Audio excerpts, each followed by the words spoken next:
Hello and welcome to Mr. Randy's Wine and Spirits. I'm Mr. Randy, and hoping today's video is going to go a little bit smoother than yesterday's. I don't have that Hennessy to trip over, so now it's just straight to the Courvoisier. If you're new to the channel, hello, welcome, come on in. All my returning viewers, you know it's good to see you, so let's get into it, shall we? So here's the box. Maison Fondé et Jarnay in 1828. I know I kind of butchered that on the back end. Le Cognac de Napoleon. What? Okay, so if you've been following me in my Cognac, Armagnac, the Napoleon, is it Napoleon or is it VSOP? And Napoleon is an age range. Napoleon is an age range. Did I get it? The VSOP is at least 4 years. But 4 years to what? Because where does the Napoleon start? I get different answers just about anywhere else that I look. Go ahead and finish off this. A meticulous blend of the fine Crus from Cognac, a region including Fynbois, Poderies, Petite, Grande, Champagne, carefully and expertly blended. Start with this one. There's just that front. Lots of stuff on the back. I'm just going to give you, I got to pull you a little bit closer, hopefully. Dun, dun, dun, dun, dun, dun. All right, so I'm going to let that sit roughly about there for a moment while I move over here. Fort Cruz is region. Sorry, yeah, it's lands or regions. So they source the grapes they use from 4 different little regions over there in France, in the area. So Cognac is, this one says it's double distilled. I think we did mention something like that on the Hennessy video, where Cognac is, wait, let me just switch back over real quick. I still got it. There we go. No, there. Okay. The Cognac is double distilled, while Armagnac is single distilled. However, Armagnac sometimes may be double distilled depending on how you do it. But there it is. There it is. There we go. They use small pot stills, so basically like small batches. And when they do it, they're just not large barrels, so they'll use small pot stills and make small batches, and they make small casks and small glass vats.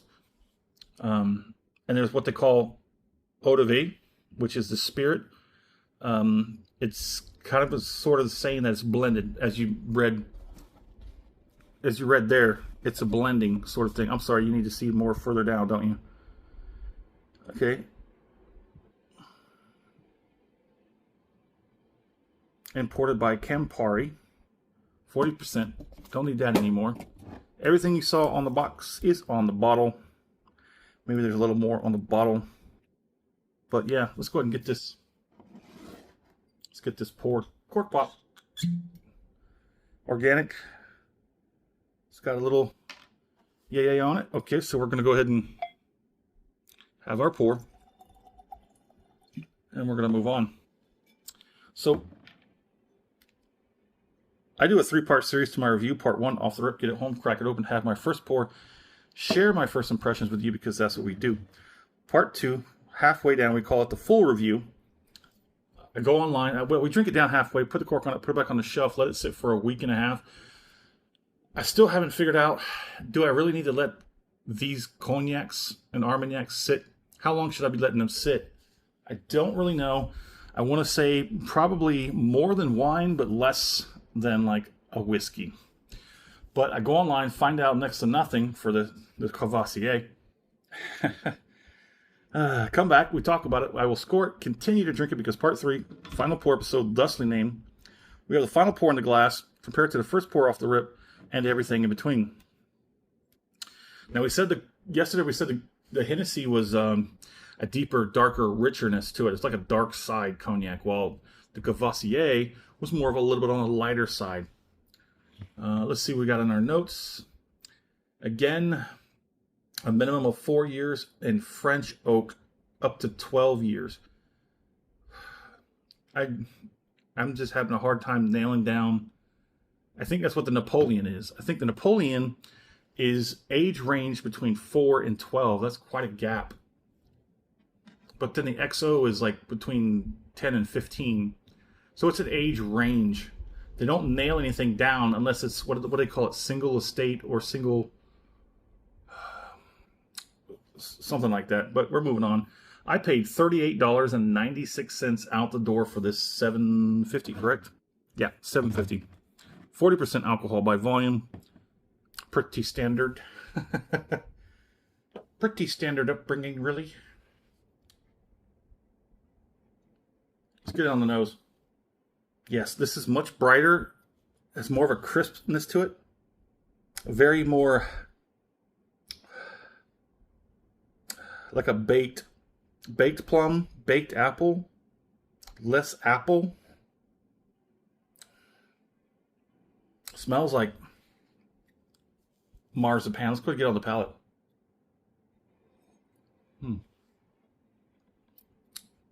Yeah, that's. See, here's the thing. Transparency time. See that Hennessy? I like the Hennessy better off the rip than I did the Courvoisier. Now I'm liking the Courvoisier better than I like the Hennessy. I think the Hennessy went too deep, too dark, too fast from off the rip. It was pretty solid off the rip. It kind of loosened up, and it just kind of went really sort of sour, kind of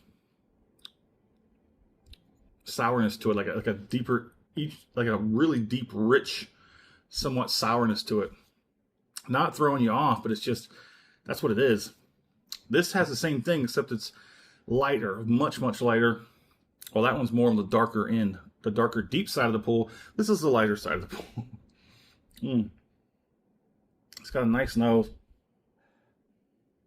That nose is holding in it. I don't know if it's the difference in the bottle size. I really should have got the regular size of the Hennessy, but they didn't have it, so I still had to go with it. I should have waited.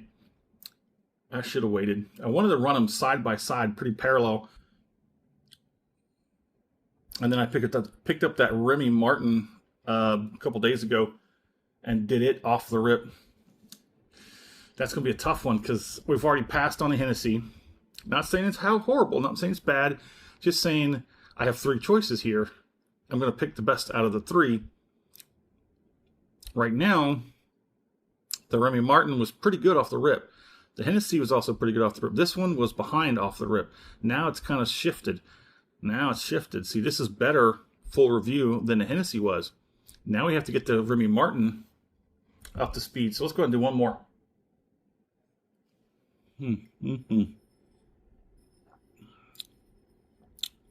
Okay, so there's a story behind this bottle, which I thought quite interesting. I know I took it away, but there, look at that.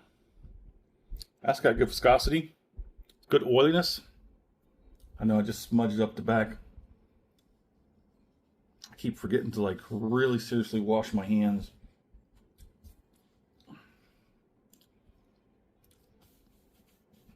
I wash my hands, but then it's like I touch things to get in position to do the video, and by that time I've probably touched half a different dozen things. So the story behind the Courvoisier, I went to my local specs, and I was going to get, like I said, I was going to get the full 75 of the Hennessy, but they didn't have it. They had the next one up, I think they're like the XO, and I wasn't going, no. That one was a little too expensive. And this one I got $38.96 out the door, so just under $40. It was in the locked cage with all the seriously stupid expensive bottles. You know, I'm talking like several hundred to several $1,000s for one bottle. Just can't do it. I can't see it. I mean, who would be there? I want to know. I want to know. Like, maybe take a day off and just sit there. Ask them, like, when's the day that most people come in and they buy stuff out of that case? Because I want to see it. I want to see it. I want to see who's buying this stuff. It's filled with all kinds of stuff. Cognac, Armagnac, Scotch, Japanese whiskey, some wines. It's a grab bag of stuff. It's crazy how this, a $40 bottle, was locked up in there with all of them. Plenty of room on the shelf. Let's go ahead and get this next one. Oh yeah. If you liked the video, go ahead and hit that thumbs up button. If you haven't subscribed to the channel as of yet, go ahead and do so now while you're there. That way all the videos will come right to you as soon as I release them. Let's do the finish.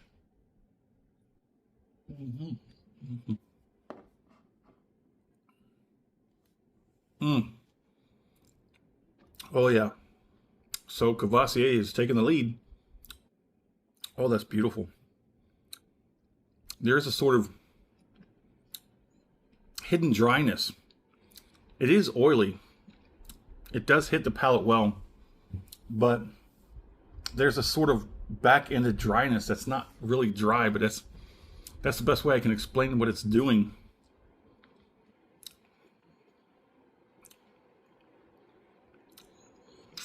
It's, ooh, I don't know, it's like copper.